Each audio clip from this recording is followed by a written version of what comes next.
हम लोग पढ़ेंगे कक्षा 8 का भूगोल, प्राकृतिक प्रदेश एवं जनजीवन। और इन प्रदेशों में आज का जो टॉपिक है वो है मानसूनी प्रदेश। क्या है? मानसूनी प्रदेश। दुनिया में मानसूनी प्रदेश कहाँ कहाँ पाए जाते हैं ये भी देखेंगे, और इनकी विशेषता क्या है ये भी देखेंगे। मानसूनी प्रदेश नोट करिए।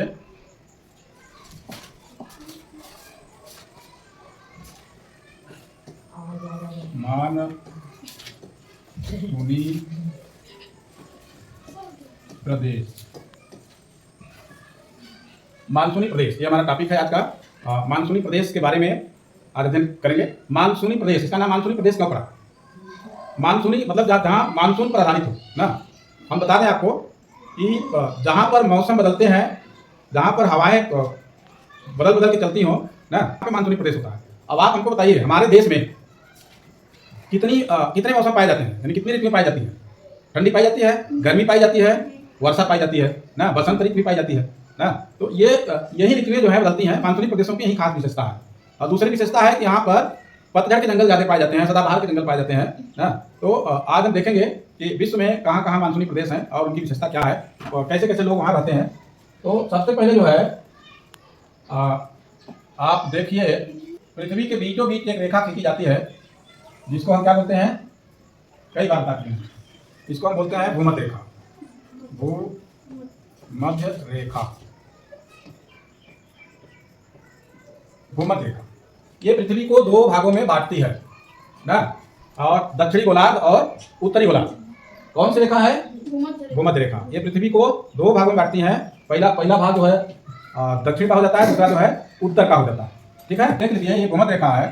तो भूमध्य रेखा के उत्तर में 5 से 30 अंश, ठीक, और भूमध्य रेखा के दक्षिण में 5 अंश से 30 अंश तक इसका विस्तार है।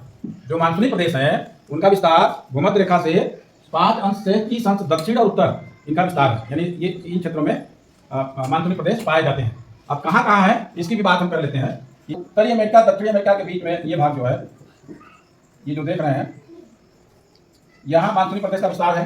दक्षिणी अमेरिका में यहाँ मानसूनी प्रदेश का विस्तार है। अफ्रीका में ये क्षेत्र है मानसूनी प्रदेश। और ऑस्ट्रेलिया में, ऑस्ट्रेलिया का उत्तरी भाग है, ये है मानसूनी प्रदेश, यहाँ पाए जाते हैं। और आपका जो भारत है, पूरा भारत म्यांमार तक लेकर ना, ये थाईलैंड, म्यांमार, भारत, बांग्लादेश, ये सब मानसूनी प्रदेश वाले क्षेत्र हैं। देख रहे हैं ना, ये जो है, जो नक्शे में हम आपको दिखाए हैं, ये मानसूनी प्रदेश वाले क्षेत्र हैं। संसार में यह प्रदेश दक्षिणी पूर्वी एशिया, अफ्रीका के पूर्वी तटवर्ती भाग, उत्तरी अमेरिका के खाड़ी तटीय भाग व पश्चिमी द्वीप समूह, मध्य अमेरिका, ऑस्ट्रेलिया के उत्तरी भाग में पाए जाते हैं। यहाँ का जो तापमान है, तापमान 7 सेंटीग्रेड से 40 सेंटीग्रेड तक रहता है। मतलब इसी तरह वर्षा है 25 सेंटीमीटर से 250 सेंटीमीटर तक वर्षा होती है। मतलब यहाँ पर कम से कम 25 सेंटीमीटर और अधिक से अधिक 250 सेंटीमीटर तक वर्षा होती है। देखो, तापमान मापने के लिए तापमापी यंत्र का प्रयोग किया जाता है, और वर्षा मापने के लिए वर्षा मापी यंत्र का प्रयोग किया जाता है। उससे पता चलता है कि कितना हुआ है। तो नीला रंग दिख रहा है आपको, वो क्या है? सागर है। तो इन क्षेत्रों में जहाँ जहाँ ये है, 6 महीने सागर से स्थल की ओर हवाएं चलती हैं, सागर से स्थल की ओर, और फिर अगले 6 महीने स्थल से सागर की ओर, स्थल से सागर की ओर। मतलब 6 महीने हवाएं सागर से स्थल की ओर चलती हैं और 6 महीने स्थल से सागर की ओर ना। जो सागर से स्थल की ओर चलती हैं उन्हें हम समुद्री हवाएं कहते हैं, और जो स्थल से सागर की ओर चलती हैं उन्हें हम स्थलीय समीर कहते हैं ना। ये नोट कर लो। इसी तरह जो है मानसूनी प्रदेश की जो मेन विशेषता है, यहाँ पर 3 मौसम पाए जाते हैं। वो 3 मौसम कौन कौन से हैं, कोई बता देगा हमको? वो 3 मौसम कौन कौन से हैं? हाँ, गर्मी,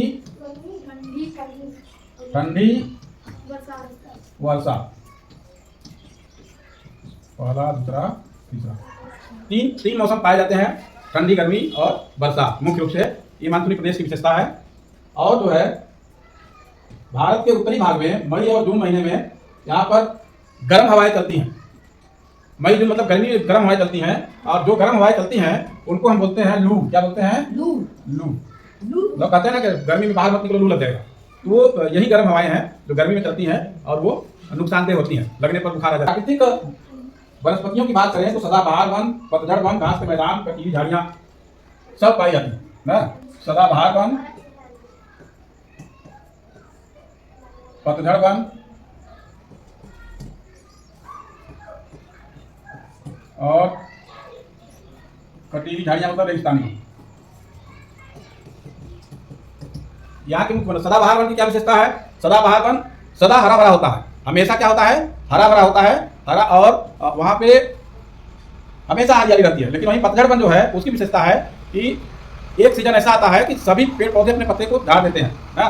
तो पेड़ की तनाएं तनाएं शाखाएं शाखाएं दिखती हैं, लगता है पेड़ सूख गया है, ऐसा लगता है ना।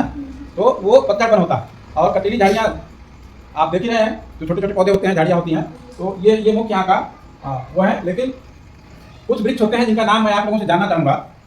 तो हमें आप लोग, क्योंकि हमारा पूरा क्षेत्र मानसूनी प्रदेश में आता है, तो आप लोग एक एक पेड़ का नाम बताओगे वनस्पतियों में कि यहाँ पर कौन कौन सी वनस्पतियाँ पाई जाती हैं। देखते हैं। पहला नंबर आम। और बताते जाओ फटाफट। अमरूद। जंगल वाला बताओ।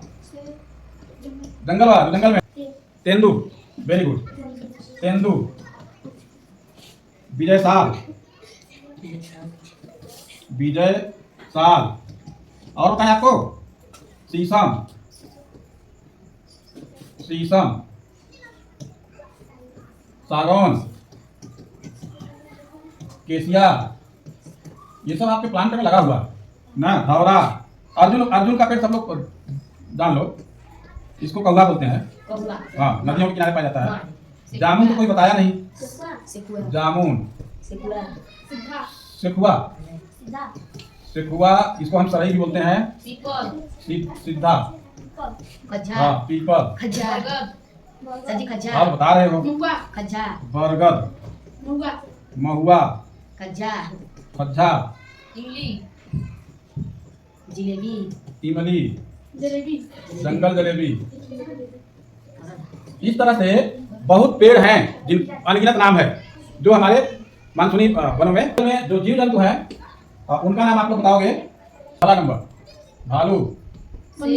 बंदर। शेर। चीता। बाघ। लोमड़ी। गोहटी। गोहटी जीव जंतु में आ जाएगा। चलो। बकरी। कुत्ता। बकरी। घोड़ा। ऊंट। हाथी।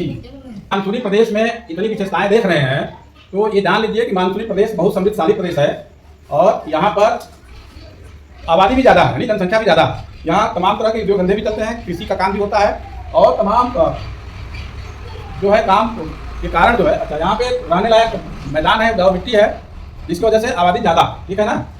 यहाँ पर जो है इस प्रदेश में मुख्य रूप से Karachi, Mumbai, Kolkata, Yangon, Singapore, Jakarta, Dhaka, Kathmandu, Colombo प्रमुख नगर हैं जो पाए जाते हैं इस मानसूनी प्रदेश में। यह संसार में अपनी कृषि उपजों, वन संपदा, उद्योग धंधों, प्राचीन सभ्यता, सघन जनसंख्या के लिए प्रसिद्ध है। उसका कारण है कि जो जलवायु का कंडीशन है वो अनुकूल है, जिसके वजह से यहाँ पर पानी भी पर्याप्त बरसता है ना, और ठंडी गर्मी बरसात का मौसम भी होता है, जिसके वजह से हर व्यक्ति के लिए अनुकूल परिस्थितियाँ, ठीक है। तो आपने देखा मानसूनी प्रदेश मुख्य रूप से भूमध्य रेखा के 5 अंश से 30 अंश उत्तरी और दक्षिणी दोनों अक्षांश में पाए जाते हैं। और यह जो है इसमें सदाबहार वन, पतझड़ वन और कटीली झाड़ियाँ में वनस्पतियाँ हैं ना। हमारा जो देश है वो पूरा का पूरा मानसूनी प्रदेश में आता है। तो जो हमारे देश की विशेषताएं हैं जलवायु की, वो जहाँ जहाँ इस तरह की जलवायु पाई जाती है वहाँ पर मानसूनी प्रदेश होता है। आप नक्शे में देख रहे हैं जो मानसूनी प्रदेश की वनस्पतियाँ हैं वो बड़े बड़े पेड़ होते हैं। जहाँ सदाबहार वन है वहाँ बड़े बड़े पेड़ होते हैं और उन बड़े पेड़ों में आपके जंगल में जो पाए जाते हैं महुआ है, तेंदू है ना, धौरा है, अर्जुन है, जामुन है ना। तो इस तरह से बहुत पेड़ पौधे जो हैं आपके आसपास हैं वो मानसूनी प्रदेश के हैं और छोटी छोटी झाड़ियाँ भी हैं जो उपयोगी होती हैं, वो भी मानसूनी प्रदेश की हैं। यहाँ का जो तापमान है 7 डिग्री से लेकर 40 तक, यानी ठंडी में 7 और गर्मी में 40 सेल्सियस तक चला जाता है। एक औसत है, कम भी होता है, ज़्यादा भी होता है। जैसे ठंडी में हम लोग अपने बचपन में थाली में पानी रखकर बर्फ बनाया करते थे रात में, जैसे कपड़े पटा देते थे छत पे, तो वो रात भर में वो बर्फ बन जाता था। इतनी ठंडी यहाँ पड़ती थी, इसका मतलब कभी कभी 0 से नीचे भी तापमान हो जाता है। गर्मी में 48 तक तापमान चला जाता है, इतनी गर्मी पड़ती है घर से बाहर निकलने को मन नहीं करता है ना, गर्मी भी प्रचंड हो जाती है कभी कभी। इसी तरह से जो है वर्षा जो है 25 से 250 सेंटीमीटर तक होती है। लेकिन मैं बता दूं, दुनिया का सबसे ज्यादा वर्षा मानसूनी प्रदेश में ही होती है। और मानसूनी प्रदेश में यानी भारत के मेघालय राज्य के माचिन नाम स्थान पर सबसे ज्यादा वर्षा होती है। दुनिया में उतना वर्षा कहीं नहीं होती है, तो ये मानसूनी प्रदेश में है। और मानसूनी प्रदेश की जो मुख्य बातें हैं यही हैं। और आप लोग मानसूनी प्रदेश के नक्शे को होमवर्क में बना कर लाएंगे, ठीक है।